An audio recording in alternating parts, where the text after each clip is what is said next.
Cool. Yeah, any questions? Oh, just by the way, this is a big idea and it may not work ever. So I'm just going to put that out there just as a thing. Yes? I find it extremely fascinating, very, very sexy to start with, I'd say. There are a couple of things. I think there might be airspace regulations that you might need to worry about, because it's, in most of the countries, especially in UK, it's illegal to use the airspace, anything of that sort. And I think the second challenge is the weather for that autonomous system within the sensors as well.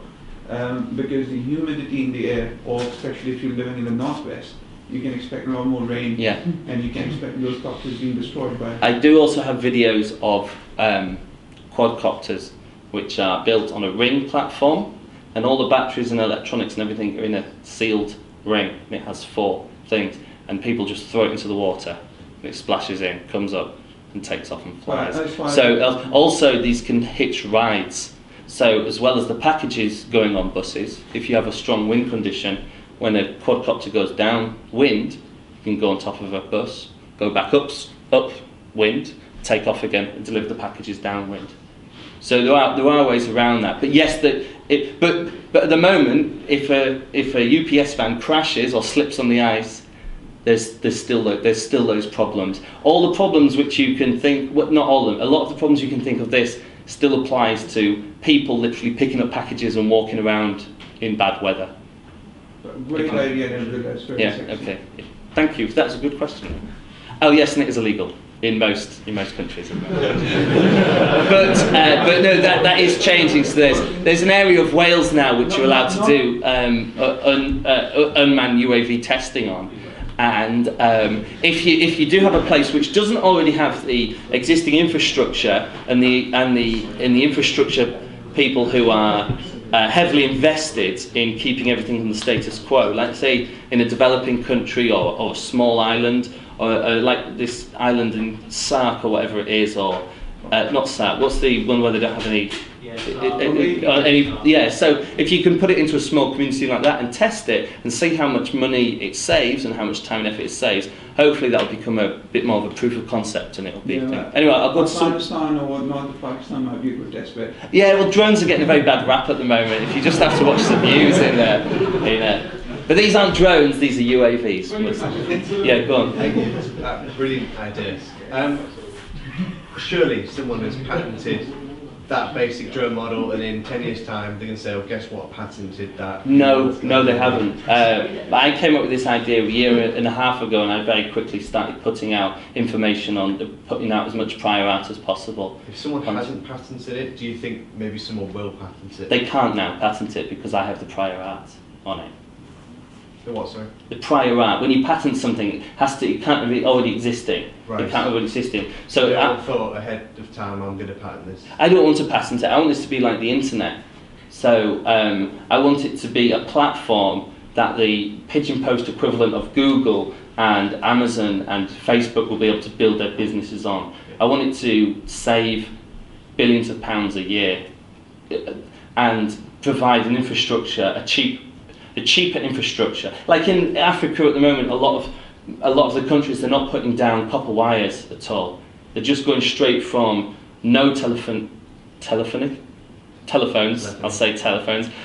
that's the one, to mobile. They're cutting out that physical kind of infrastructure there, and I think this will be a good opportunity for developing countries.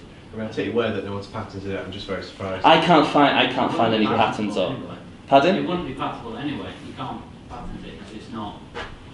What would you patent? You would patent the idea of applying IP-like protocols to a physical drone basis. So I meant the physical drone. I'm just saying people could. I'm not going for that. Yeah. Yes, go. So I love the idea of the drones and the UAV stuff. Well, Yeah. it's not technically really possible and feasible at this minute. Have you thought about trying it with humans in a city? No. As soon as a human touches a parcel, it's too expensive. And it's fine in a city, so you can do it in a city, but this system needs to work in a countryside. You have a bunch of 10 farms. Those 10 farmers should be able to put together a little Pigeon Post cooperative, get a UAV which can service all of those farms, and be able to just add that capacity to the system. If it's a human base, it's never going to scale beyond the city because it's just too expensive for humans to carry parcels. People make journeys every day. Buses make journeys every day, and you can predict when they're coming in the future. And somebody will be on that bus who could potentially then take you to its destination. No, there'll be a rack on top of the bus. There'll be a rack, a mobile coupe on top of the bus. I meant the human aspect. I understand. There is no human aspect. It's completely autonomous. The only human aspect is when a drone crashes, somebody picks up the parcel and puts it back somewhere and puts it back into the system or in their pocket. Could you not apply it to human? Could you not apply the protocol to human behaviour as well? Yeah, I'm sure you could. And when you get to probably doing pallets and things and bigger system and bigger items, you will have to apply it. But I think the protocol will work better. Also with this protocol, it works offline. So every stage of the process, every stage of thing could go completely offline. If it's all still got power going, if it's still everything's still got enough battery power to keep going, it can work without being online in an emergency situation and things like that. So I wanted to make the protocol quite robust, so you don't need to have human interference or human assistance, I should call it. A couple more questions then, because I know I'm running over. Yeah? So it's a big audacious job. Yeah. Big audacious job. Yeah.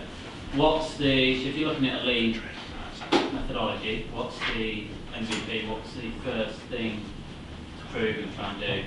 This is why I'm looking for a time-delayed internet protocol and looking for someone like that who can actually model it, because the way IP works is a packet comes into a server, it doesn't get held, it just goes into the buffer, through the buffer and out the other end, and if it gets held too long, it just gets dropped. Well, we can't have drop packets here.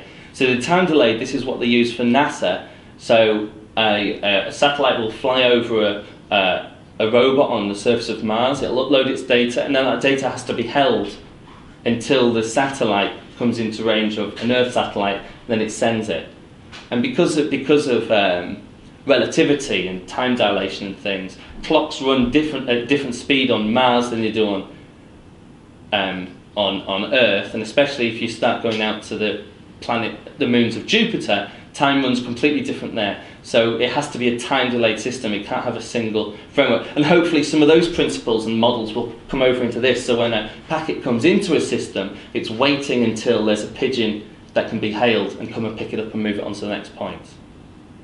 So that's what I'm looking for, modelling, and I'm also looking for people to start designing and making the physical side of it. But like I say, there's loads of amateurs and enthusiasts there building these systems.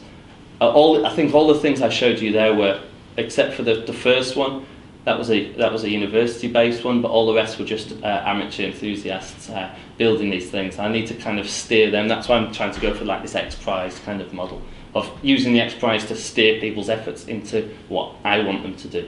Yeah, so it's trying to just prove it and get all that done and cram it in a tiny bit. But the UAV technology isn't there yet. This is still science fiction, but it's catching up so quickly.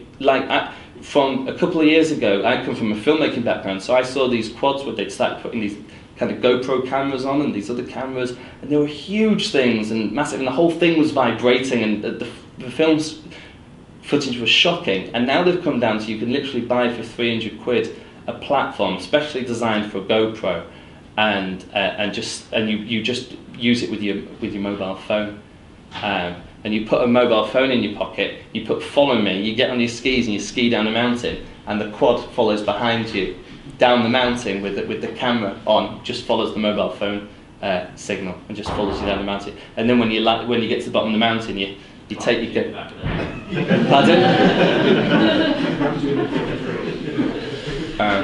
So basically the dream for this is, a few years ago, if you wanted to know something, you had to go to the library. After a few years, if you wanted to know something, you had to go to a computer and look it up. Now, I could ask you any kind of random fact. You could pull out your computer and know it from Google or Wikipedia or IMDb. I want to get to the same point in the future where if you want something, or if you want to give something to somebody, you don't have to wait for 2 days for the post to arrive. It should be, I need a defibrillator now. You pull out your phone, open up the Pigeon Post app, defibrillator, which will be like the highest priority code, and there'll be defibrillators scattered around the city, and a pigeon will come down, pick up a defibrillator and bring it to you wherever you are. So a defibrillator should never be more than 2 minutes away. a first aid kit should never be more than a few minutes